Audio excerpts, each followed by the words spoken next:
Welcome to the Bungalow Sports Show Fight Night Preview. I'm your host, Cole James Rambo, host of the Bungalow Sports Show.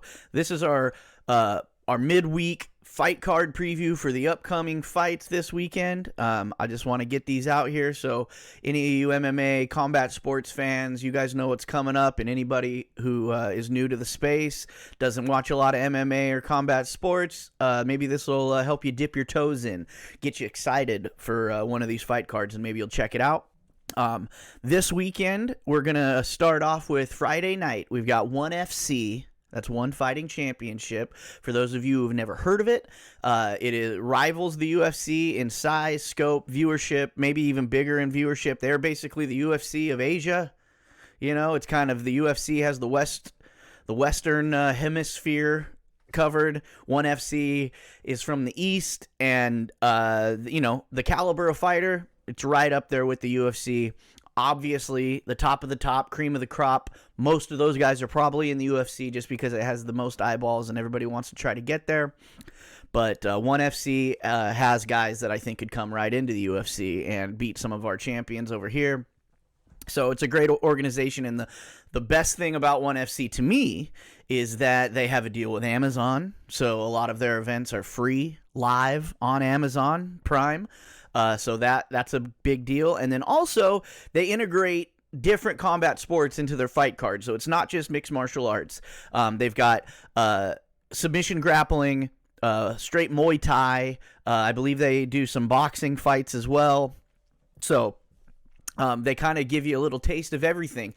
And the good part of that for me is that I come from a wrestling background, like a collegiate wrestling background. So that's kind of what got me into MMA in the first place.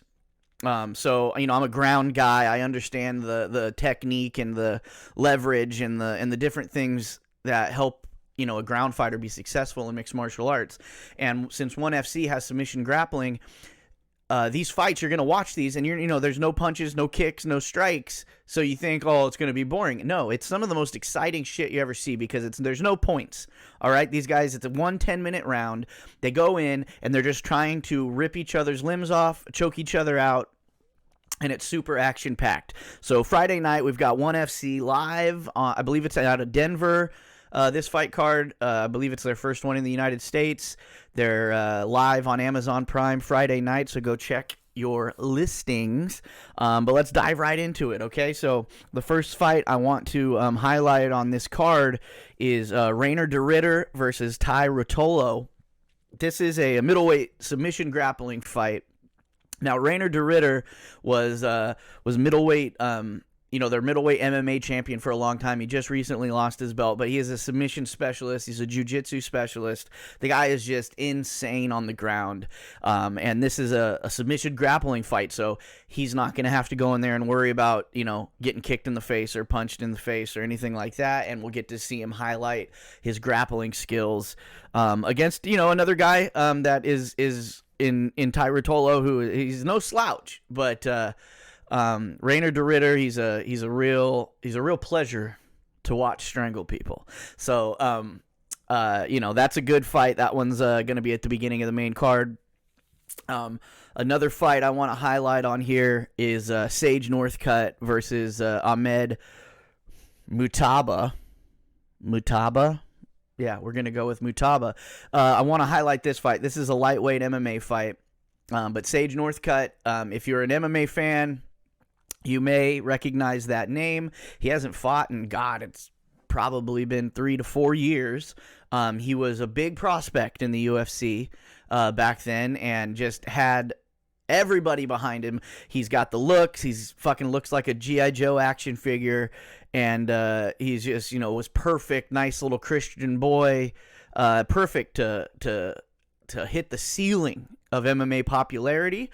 But, I think the UFC, something they tend to do with some of these big-time prospects is they give them, too much too soon because in mixed martial arts, it's just such an unpredictable sport and there's so many ways to lose that even, it's a lot of it is experience-based, you know what I mean? You may have some better techniques in one martial art or another, but if you get in there with a well-rounded guy who's had a bunch of fights in the UFC under the bright lights, he's probably going to outwork you, and that's kind of what happened to Sage Northcutt at the end of his UFC run. I'm sure he might be back one day to the UFC, but at the end of his run, he took a few L's that he probably shouldn't have had those fights. They were against guys that maybe were just a little too high up, but he had so much hype behind him that the casual fan, I'm sure a lot of people lost money on him, because I think a lot of people thought he was going to have a quick road to the championship in the UFC. That just didn't happen. He's taken a few years off, had some injuries, and now he's having a fight in OneFC, and it's going to be an exciting one because the guy does have talent. Sage Northcutt is one of these a new age of MMA fighter that hasn't just been training one martial art since they were a kid. They've been training mixed martial arts when they were a kid. They've been training all of these disciplines. He is like a karate type specialist, but he's very well rounded, and he's probably the favorite in this fight. I'm not looking at the odds right now, but I would stay away from that one betting wise, being that it's a lot of ring rust coming back after such a long time off, coming off losses. I'm sure there's going to be a ton of nerves going in, and let's just see how he does. This is the fight that I want to see, because I want to see where that potential is with this much time off, kind of thinking about how he was kind of thrust, kind of he's gotten off his own hype train, and he's been able to train, no pun intended, gotten off his hype train, and now he can train without the expectations of being the next best thing. He can go in here, he can get a win under his belt, and maybe build something in OneFC. So good luck to Sage Northcutt on that one.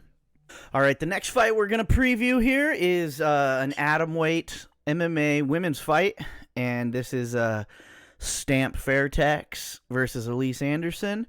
Now, I want to just I picked this one to break down just because a Stamp Fairtex is a solid name. And if there's something that you're going to get to know about me is whether the athletes are good, bad, otherwise, I'm all in if you got a cool name, right? I was way ahead of the cool NFL's draft names before Key and Peele made that skit. I always loved the DeBrickashaw Fergusons, the Barkevius Mingos, the Taco Falls,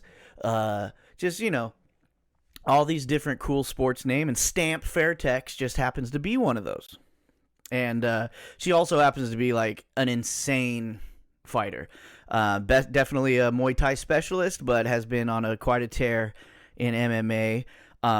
And I'll give you a little insight on the name Fairtex. See, so here's some inside baseball on Muay Thai and just Thailand in general. Fairtex is the name of a Muay Thai gear brand, the name of a Muay Thai gym that started in Thailand.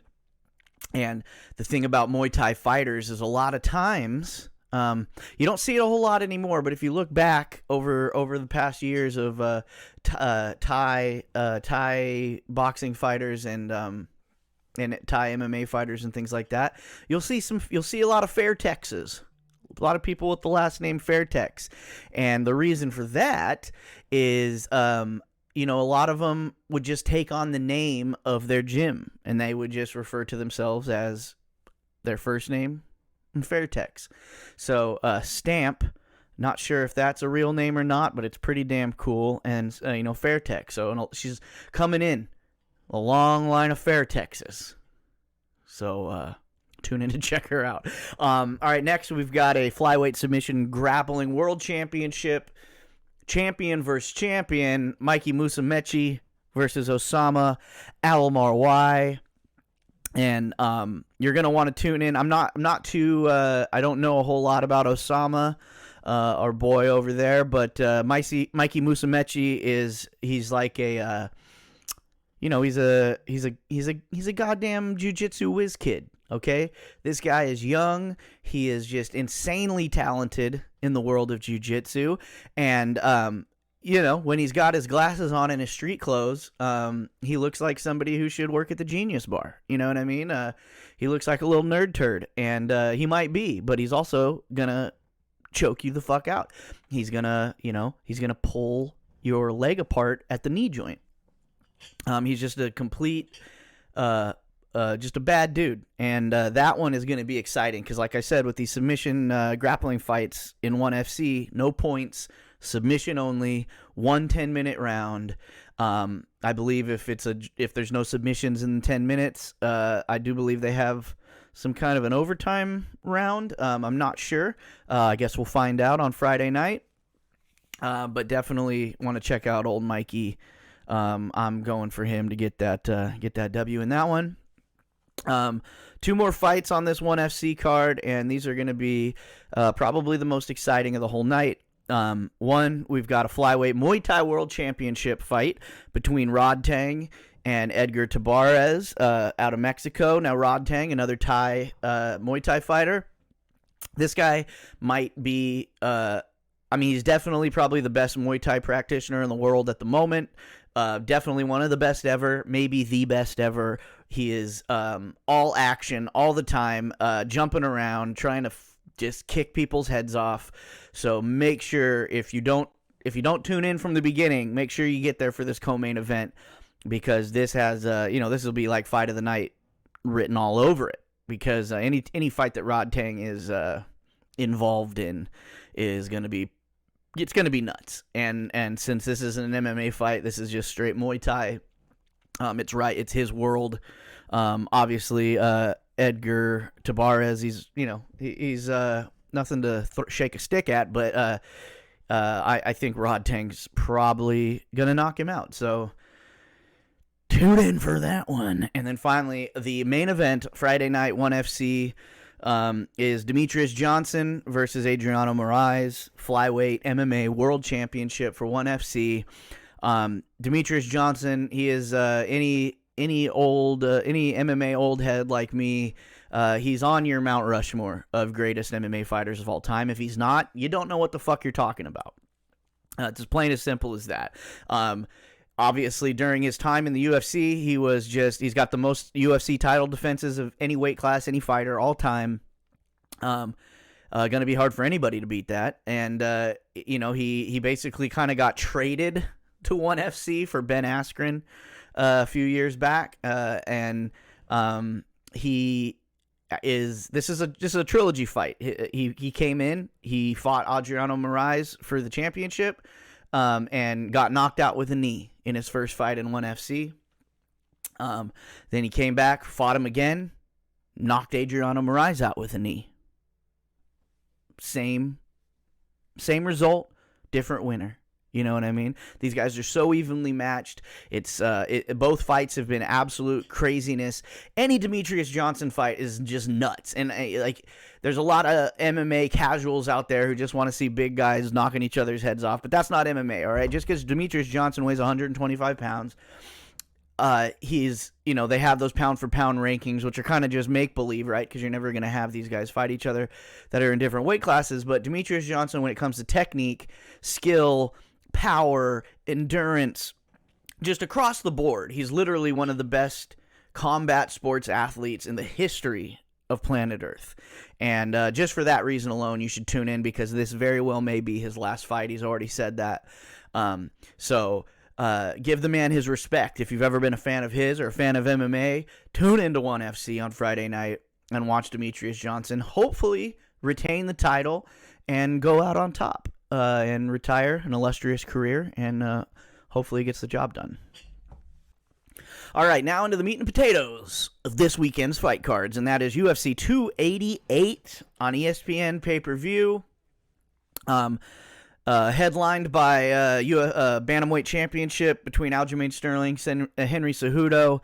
If you listen to Monday's episode of the Bungalow Sports Show, you know that I've got my money on Aljamain Sterling, but we're gonna go through some of the fights on this card right here. And with the UFC, because there's a lot of bigger names and things like that, I'll kind of we got early prelims.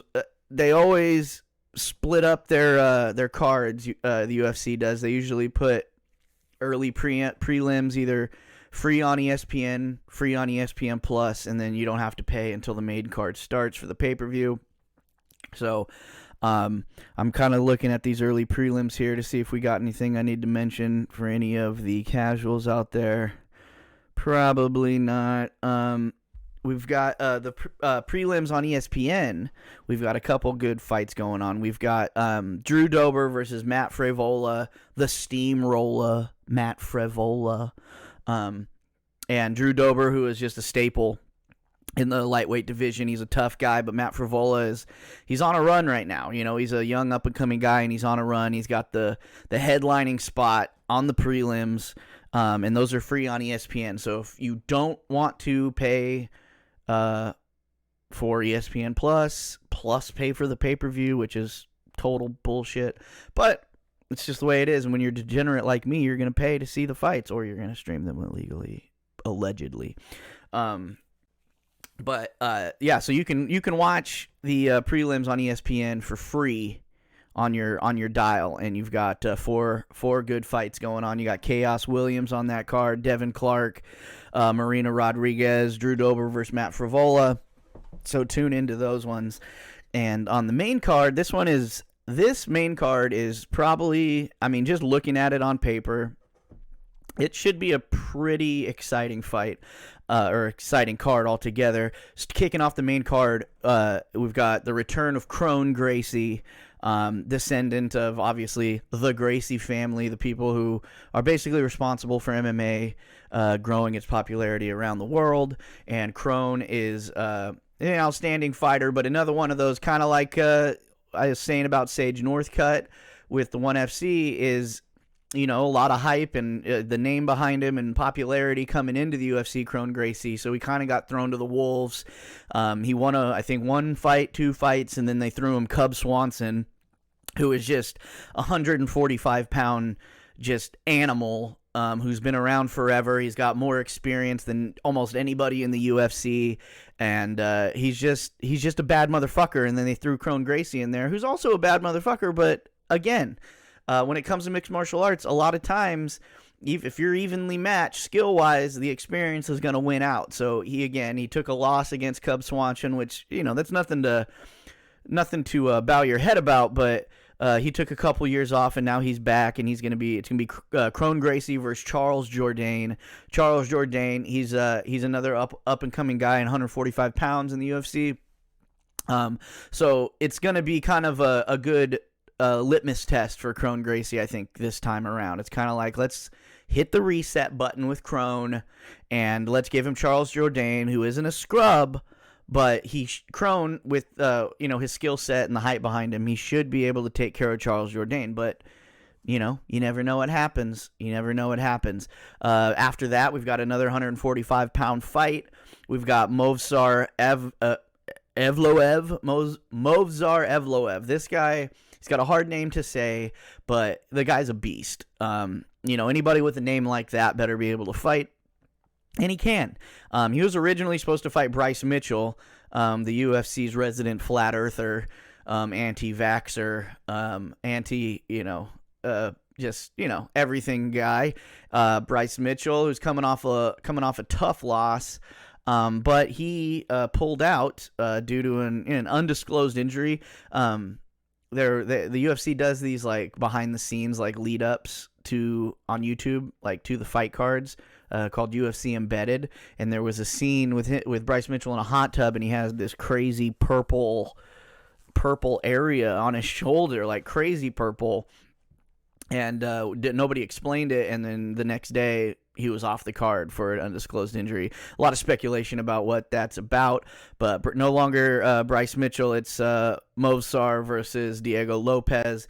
Diego Lopez, no slouch, but again, I think Movsar. I thought Movsar was going to beat Bryce Mitchell, and I also think he's going to beat Diego Lopez. I think that might be a quick fight, so you might get a cool knockout in that one. Up next, women's strawweight bout, 115 pounds. We got Jessica Andrade versus Yan Xiaonan. I'm so bad with Chinese names, and is it like super racist the way I say it? Xiaonan. Yan Xiaonan. I think that's how you say her name. Jessica Andrade, former 125-pound champion. She's moved down a weight, and No, she was 115. I can't remember.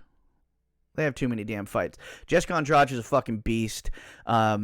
She is, big story. She's ditching the sports bra top for this fight because last time one of her titties almost popped out or did pop out or something.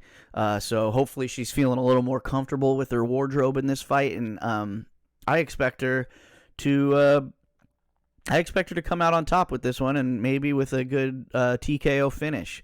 Xiaonan is no slouch, but again, I think Jessica Andrade's experience, her power, I think it's going to be a little too much for Yan, and we'll see how that one turns out.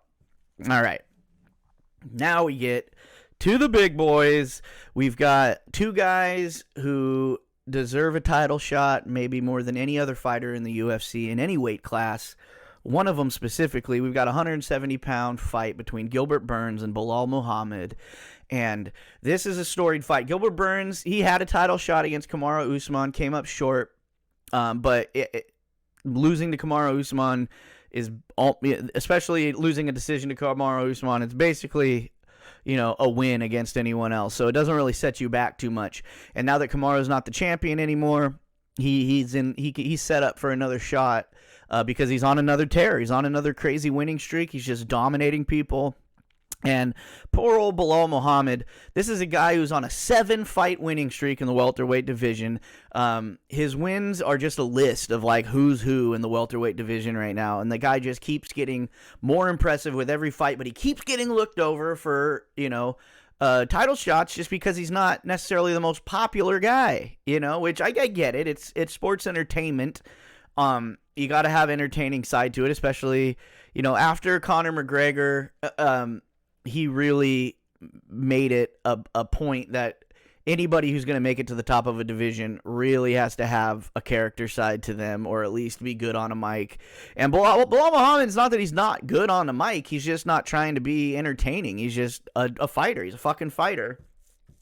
And he's beat everybody. So at what point does the entertainment trump the record, and what does the record trump the entertainment? Because right now you're looking at Colby Covington getting a title fight against Leon Edwards simply because they have beef. Like, Colby Covington has had multiple title shots. He's lost them.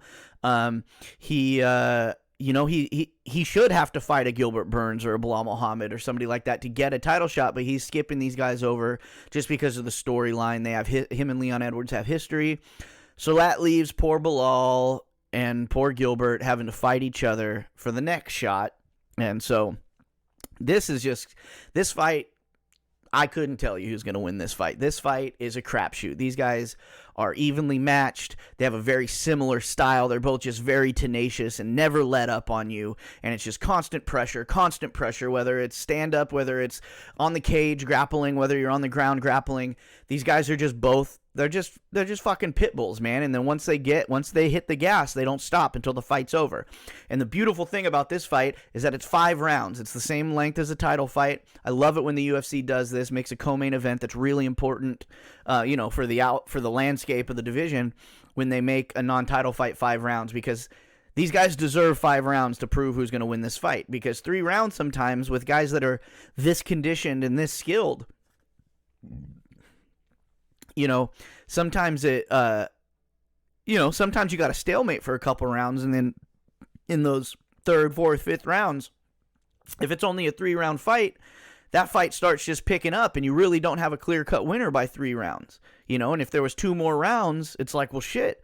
Well, maybe this guy would have hit the gas in the 5th round. Maybe this guy would have shit the bed. Who knows what's going to happen in those championship rounds. So it's a beautiful thing that the UFC gave this fight 5 rounds. So, that fight right there, Gilbert Burns versus Belal Muhammad, that could be a main event. Maybe not on a pay-per-view, but on any other fight card for the UFC. So that's worth tuning in by itself. But we also get one more cherry on top of this fight card, and that is Aljamain Sterling versus Henry Cejudo. I kind of went over this one on my picks for the week on this week's episode of the Bungalow Sports Show, but we're going to go for it again. We got 135-pound bantamweight championship, Aljamain Sterling, Henry Cejudo. Henry Cejudo retired as the bantamweight champion, retired as the flyweight champion. So, double champ, Olympic wrestler, just all around insane combat sports athlete. But he's been out of the game for 3 years. He's been coaching. He's been on the other side of the cage for 3 years with guys. And I'm not sure why he's coming back. If he thinks that he still is just better than all these guys, which obviously he does. Like, that's the thing about fighters, especially when you retire on top like that. Is just, you always think you're the best, and he didn't lose his titles. So it's like, he probably still feels like he's the champion. And Aljamain Sterling is just a guy who he's been around for a minute. He's had some injuries, but he's always been impressive. But these last couple years for him have just been an insane progression in just his overall fight skill and fight IQ. He's got 2 wins over Peter Yan, who's just a fucking destroyer. And a lot of people didn't give him a shot against Peter Yan in the first fight, and he beat him. And then, the first fight, it was the first fight was an illegal knee. He got kneed in the face while he was grounded, so Peter Yan gets disqualified, and that's how Aljamain won the title, right? So it was tainted a little bit. You had a lot of people saying, like, well, he didn't really win it, he's not really the champion, blah, blah, blah, blah, blah, which there's an argument there, you get it, rules are rules, so you win the fight, whether it's by disqualification or otherwise, you win the fight. But they ran it back, they did a rematch, and Aljo fucking dominated him, right? So it shows you the perception. That's the thing about MMA is a lot of times what your perception of a guy is totally different than the reality when they actually come up against these epic challenges. Like Peter Yan, in my mind, I was like, if Aljamain Sterling can beat Peter Yan, he can beat anybody in this division, and there's no reason why he shouldn't hold on to the belt for a while. But then you have this wrinkle with now Henry Cejudo coming back out of retirement, and here we go. It's another wild card, and this is another one I wouldn't bet on if I was you. So it's like, because it could go either way. One, Henry Cejudo could just completely shit the bed because of ring rust, because of being out for so long. Maybe he's not in the same training regimen as he was before. Who knows? There's so many variables with Henry Cejudo coming out of retirement. It's hard to put your money on him. And then conversely, you'd want to say that, yeah, Aljo, he's probably the favorite because of how long Henry Cejudo's been out. But he could come in there, and Henry Cejudo could just have not skipped a step and be the same Henry Cejudo, and then he may be able to pull out a decision win just out of pure wrestling and tenacity and things like that. So I'm not putting any money on any of these fights just because this is a pretty evenly matched card, and I've lost enough money on MMA betting.